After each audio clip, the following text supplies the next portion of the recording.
Diyos na itinatag na iba sa unang iglesia. Tama? At yung binabanggit sa sulat ni Mrs. White sa Last Day Events, chapter 4, ay ito po yung iglesia ng Diyos sa huling kapanahon. Ang sabi ko rito, God has a church on earth who are lifting up the downtrodden low and presenting to the world the love of God that taketh away the sins of the world. Ang Diyos ng wika ay mayroong isang tunay na iglesia na itinataas at ibinabangon ang kautusan ni Yorakan at ito ay ipinahayag sa mundo na mayroong Diyos na nag-aalis ng kasalanan ng sanlibutan. There is but one church in the world who are at the present time standing in the breach and making up the hedge, building up the old places. Mayroong isang iglesia sa mundo sa panahonan ng patayo at inaayos ang mga nagwasak at mga sirang mga gusali at ang mga inabando ng mga lugar.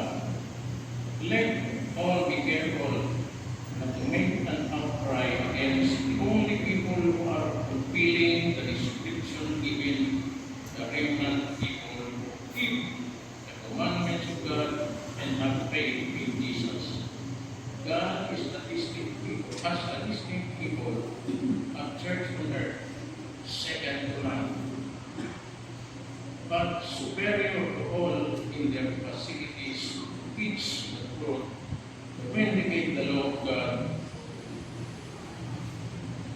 My brother, if you are teaching that the seventh day of this church is Babylon, you are wrong. Meron po mga nagsasabing sila po ay lumabas sa iglesia ng Seventh-day Adventist dahil ito raw po ay Babylon. Malinaw po sinasabi ni Mrs. White, if you are telling that the Seventh-day Adventist is Babylon, you are wrong. Mamaya, sa last part, meron tayong binanggit dito yung Militant Church at saka yung Mayampan Church. Dalawang iglesia. Yung Militant Church ay isang iglesia na halos ay mapagsak.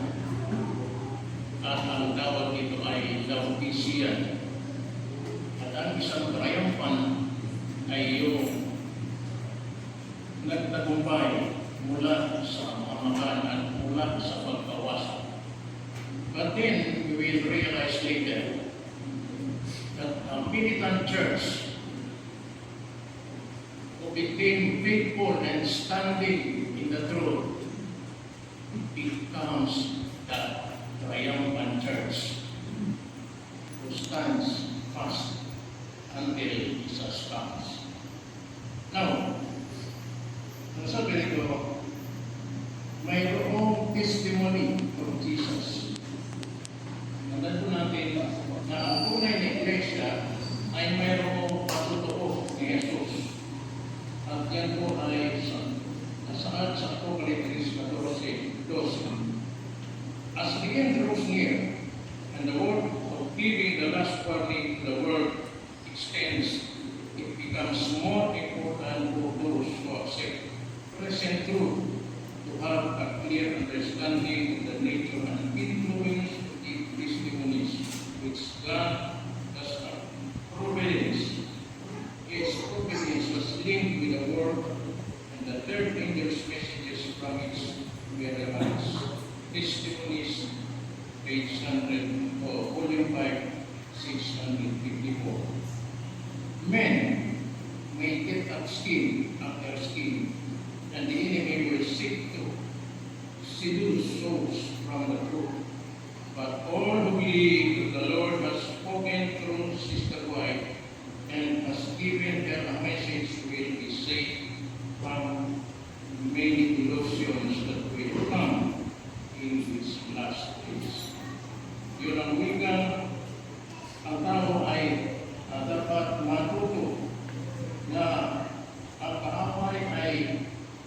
sikap na iwasak o wasakin ang katotohanan na tinatanggap ng mananampalataya.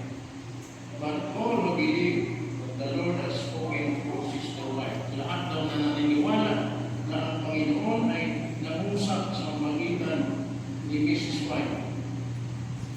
Sabi, which God in His providence has linked with the work of the 13 years message from its very lives. Kailan po naitatag ang Seventh-day Adventist Church? Kailan po? Sa ating mga produtor? 1863, May 21. At alam niyo kung ilan lamang ang naging maanik noong 1863 out of 50,000 Millerites, mayroon po lamang 3,500 na mga natira. At ito po yung tinatawag na remnant. At tayo nagpapasalamat dahil sila yung ginamit ng Panginoon para maibigan sa katotohanan. Kung sa magitan ng 3,500 na mga kaalim na ito, nabuo ang General Conference. At dahil sa ito ay panapala ng Diyos, lumago ang kanyang gawain sa pamagitan ng tatlong mga manggagawa. After 10 years, nagkaroon po ng marami, halos kulang na 6,000, halos doble after 10 years, nasa 5,875 ang mga kaanim ng Seventh-day Adventist Church. Now, sabi ko rito, they have their landmark. Alam po yung landmark ng Seventh-day Adventist. The Bible. Tayo lamang po ang denominasyon sa buong mundo na mayroong doktrina. Meron tayong 28 fundamental beliefs. Kaya napakabalat po natin. At meron tayong mga kaibigan, sila po ay mga protestante. Hindi nila tanggap yung Sabat, but then ginagamit nila yung mga writings ni Mrs. White, na mga kaibigan, pastor ng Baptist. Pinakita niya sa akin yung kanyang mga references. Lahat ay sulat ni Mrs. White. At yun ay kanilang ginagamit. Sabi rito, the passing of time in 1844 was a period of great events, opening to our astonished eyes, the cleansing of the sanctuary transpiring in heaven, and having decided relation to God's people upon the earth.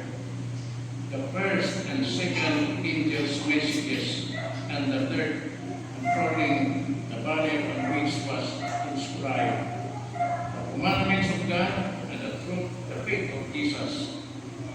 One of the landmarks under this message was the temple of God, seen by His truth-loving people in heaven, and the ark containing the law of God, the light, the Sabbath, and the fourth commandment, plus its strong race in the pathway of the transgression of God's law.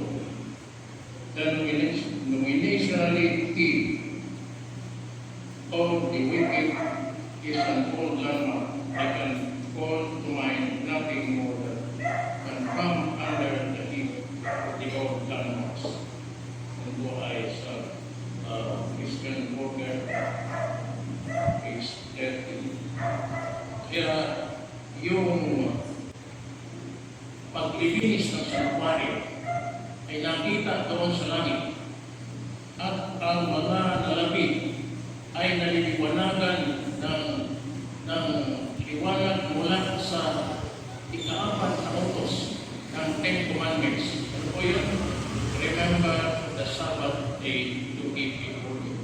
Sa lahat ng 10 utos, yun yung pinakamaliwanag na suminan doon sa mga nalabing iglesia. Ito yung nakita ng ating mga pioneers.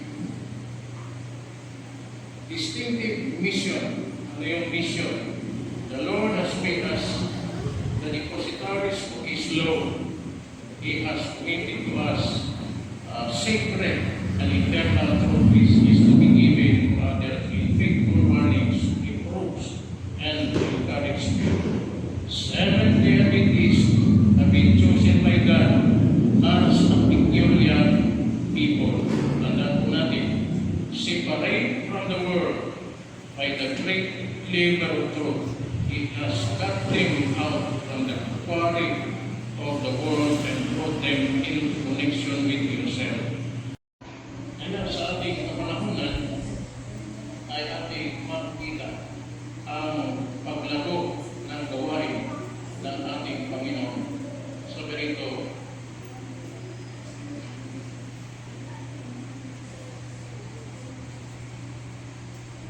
ang role ni Ellen White ay